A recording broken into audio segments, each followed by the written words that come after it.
Hola, soy Carlos Casanova. Voy a hablarles hoy del paso del marxismo al neomarxismo y a la ideología de género. Muchos piensan que las teorías de Karl Marx eran teorías económicas, que como tales han resultado desacreditadas.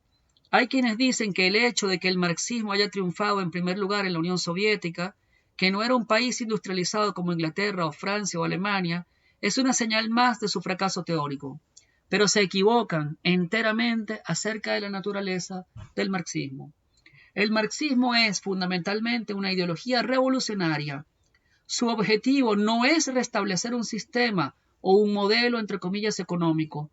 Su verdadero objetivo es la total subversión del orden de la verdad, la destrucción del mundo tal como lo ha creado Dios y la implantación de una tiranía como jamás había existido en la historia humana. Los detalles sobre el sistema de producción o las formas externas son accidentales. Lo fundamental es destruir lo más alto que hay en el ser humano, acabar con el cristianismo y en general con la religión, acabar con la familia y acabar con el derecho en general y con la propiedad en particular, porque la propiedad asegura la subsidiariedad y por tanto el desarrollo de la individualidad no absorbida por la tiranía. Pero, ¿de dónde saco todo esto? ¿Es un invento mío? No, lo saco de los escritos de Marx y Engels, naturalmente. En primer lugar, en su poesía temprana y en su teatro, Marx dice claramente que lo que quiere es vengarse de Dios. Y una forma de vengarse de Dios es, comillas, dejar sin recompensa la mejor parte del yo. Esto lo dice él en Invocación de un desesperado, una de sus poesías tempranas. Entonces, una forma de vengarse de Dios es dejar sin recompensa la mejor parte del yo. Aullar, comillas, la maldición de la humanidad en su oído. Destruir lo que solo la mentira de la poesía ha compuesto. Es decir, la belleza de toda la realidad.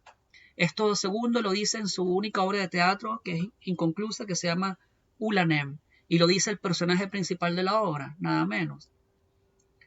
Entonces, Marx quiere, también dice en Ulanem, acabar mediante una maldición lo que una maldición concibió, o sea, el mundo tal como Dios lo creó, que según él la creación de Dios es una maldición.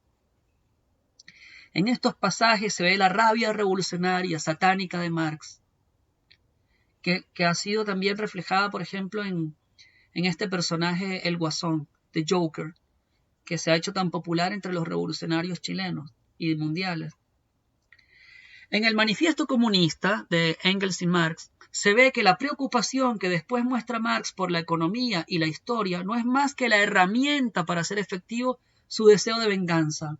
En efecto, en el capítulo, comillas, posición de los comunistas en relación con los varios partidos de oposición existentes, dentro de ese capítulo, Marx y Engels proclaman, literalmente, comillas, en resumen, los comunistas apoyan en todas partes todo movimiento revolucionario contra el existente orden de cosas social y político. Cierro comillas. Es decir, los comunistas promueven la revolución sin que importe un rábano el estadio de desarrollo del capital. O sea que nada tiene que ver con la teoría económica que aparece en el capital. El capital es solamente una máscara de la revolución. Un ruso que tuvo profundo conocimiento de la atmósfera espiritual marxista en la Unión Soviética, Igor Shafarevich, y que lo sufrió y estuvo en la cárcel, este ruso pudo declarar que los objetivos del marxismo son precisamente 1. La abolición de la propiedad privada, 2. La destrucción de la familia y 3. La abolición del cristianismo. La quinta esencia del marxismo hay que buscarla en sus tesis sobre Feuerbach, que son originalmente de Marx y luego publicadas por Marx y Engels. Se trata del ateísmo activo. No solo hay que afirmar que Dios es una proyección de toda la poesía que hay en el hombre hacia un cielo ideal, como había dicho Feuerbach. Para criticar la religión hay que destruir la base secular que se proyecta al cielo ideal. Una de las víctimas de Marx en esta destrucción es la familia, que según él debe ser abolida. Y como táctica, según el Manifiesto Comunista, hay que levantar a las mujeres contra los hombres y a los niños contra sus padres. Pero otra víctima, y no la menos importante, es la verdad. Según Marx, la verdad como adecuación entre la mente y las cosas es un asunto del pasado, de los escolásticos y católicos. La verdad debe entenderse como lo que conviene a la revolución. Esto es lo que hace que en boca de los comunistas la palabra no sea sino un arma, cualquier palabra, ellos usan el lenguaje como un arma, y que donde ellos, los comunistas, tengan influencia, la fe, la confianza entre los hombres quede quebrada. Como se ha mostrado, las tesis sobre Feuerbach constituyen el escrito que convierte a Marx en padre del totalitarismo. Esto no lo dice expresamente, pero se desprende de la lectura de las tesis sobre Feuerbach y de la obra de Hannah Arendt llamada Los orígenes del totalitarismo. Teniendo todos estos rasgos esenciales del marxismo en mente, podemos ahora comprender su conexión con el neomarxismo. Se dio a través de la Escuela de Frankfurt, pero ahora nos concentraremos en el eslabón más relevante para nuestro tema, es decir, para la conexión entre el marxismo, el neomarxismo y la ideología de género.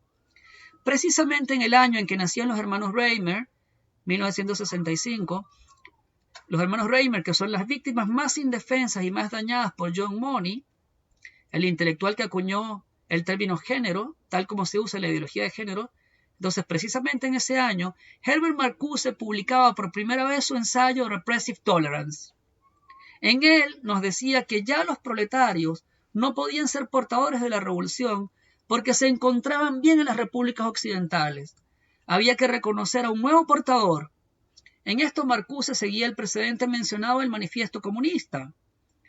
No importa si hay o no industria, decía Marx en el Manifiesto Comunista, si hay o no proletarios stricto sensu, lo que importa es conseguir algún portador de la revolución en el sentido señalado antes. Entonces, en el Manifiesto Comunista, Marx dice, no, pueden ser los siervos, pueden ser los campesinos, pueden ser los pobres, pueden ser también los portadores de la revolución, como dicen los teólogos de la liberación contemporáneos a partir de los años 60. Y Marcuse dirá algo diferente. Los portadores de la revolución, puesto que ya no pueden ser los proletarios, vamos a ver quiénes serán según él. ¿Quién sería ahora ese portador? ¿Quién sería si los proletarios no lo son? Y contesta Marcuse, los estudiantes y profesores a quienes su pensamiento autónomo los lleva al mundo pervertido, a la contradicción y contraimagen del mundo establecido de la represión. Así dice literalmente, textualmente Marcuse. Es decir, a los intelectuales que entran en contradicción y contraimagen con la moral natural y la moral cristiana. Empalman maravillosamente esta dirección que quiere dar Marcuse a la revolución y el crecimiento de la escuela del género, que como he visto en otro audio, arranca con Kinsey, el monstruo que abusó sexualmente de cientos de niños, y lo publicó así en su estudio sobre la sexualidad masculina. Entonces, empalman Marcuse y esta ideología de género que arranca con Kinsey. El marxismo no es una teoría económica superada, es una religión antiteísta que encuentra en la revolución el sacramento purificador, entre comillas purificador, por el que se espera destruir toda huella que Dios haya dejado en este mundo. Se va a destruir toda esta falsa poesía de la que habla Marx en Ulanem. Marcuse suscribe todos los aspectos esenciales de la ideología totalitaria marxista. Muy especialmente rechaza Marcuse la verdad como adecuación entre la mente y la realidad, y quiere destruir todo el orden de la verdad porque siente un profundo deseo de venganza o de insatisfacción y un impulso de destrucción de tipo freudiano.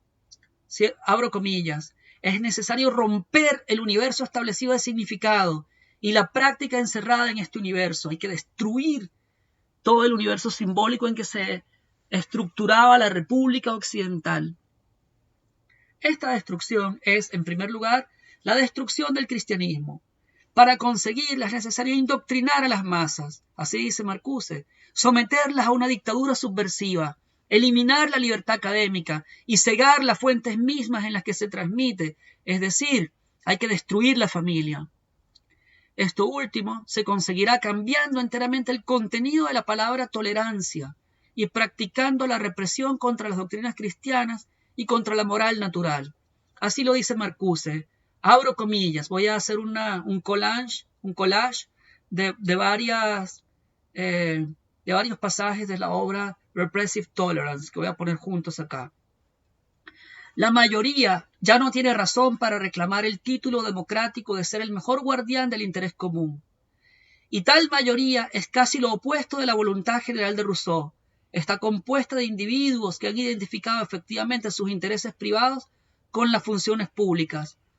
¿Hay alguna alternativa diferente de la dictadura de una élite sobre el pueblo? El pueblo, expuesto al indoctrinamiento liberal, tendría que recibir información tendenciosa en la dirección opuesta. Todo esto nos lo dice Marcuse, quien continúa. No deberían bloquearse los caminos por los cuales pudiera desarrollarse una mayoría subversiva. Y si ellos se cierran estos caminos por la represión organizada y por el indoctrinamiento, su reapertura puede requerir medios aparentemente antidemocráticos. Los medios para indoctrinar a la mayoría incluirán la eliminación de la tolerancia de grupos y movimientos de opinión y de reunión que promueven políticas agresivas. Además, es decir, políticas, por ejemplo, heterosexuales. Eso tiene en mente él cuando dice agresivas. Además, la restauración de la libertad de pensamiento puede hacer necesarias nuevas y rígidas restricciones a la enseñanza y a las prácticas en las instituciones educativas. La tolerancia liberadora, entonces, significaría intolerancia contra movimientos de la derecha y tolerancia a movimientos de la izquierda. Óigase bien, intolerancia con movimientos de la derecha y tolerancia con movimientos. Oigan bien, tolerancia con los movimientos de la izquierda e intolerancia con los de la derecha. ¿No es eso lo que estamos viendo en los medios de comunicación social en este momento? En cuanto al alcance de esta tolerancia, dice Marcuse, se extendería, o sea, de esta intolerancia realmente con lo que él llama derecha, que es el cristianismo.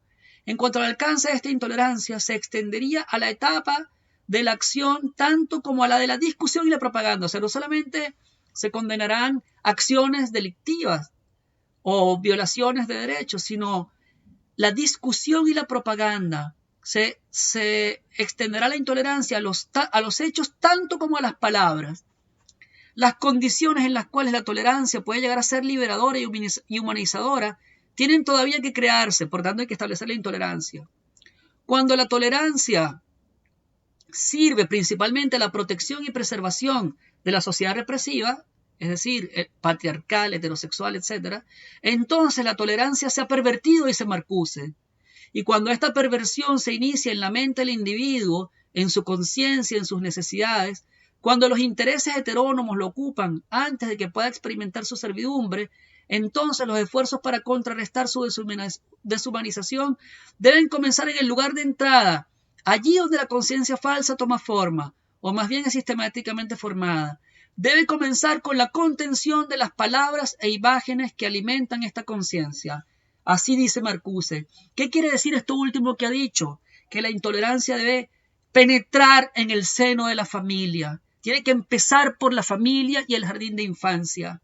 Eso es lo que estamos viendo ahora en Chile y en otras muchas partes con la ideología de género.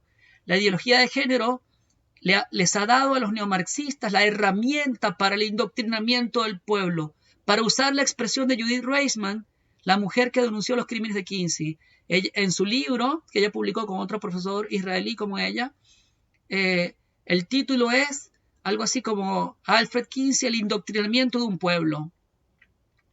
Y tras ese indoctrinamiento se quiere desatar sobre nosotros la tiranía marxista, absolutamente perversa que anuncia Marcuse.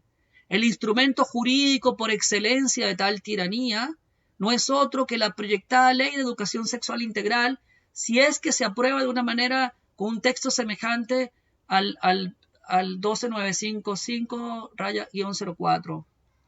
La única manera de salvar la República es abrazar la verdad y resistir la ideología con todo el valor y con toda la fuerza de que dispongamos. Vale la pena oponer toda la resistencia que esté a nuestro alcance para salvar nuestra alma y a nuestros niños. Ojalá no tenga que decirse de nosotros lo que su madre dijo a Boabdil El último sultán de Granada, comillas, llora como una mujer lo que no supiste defender como un hombre.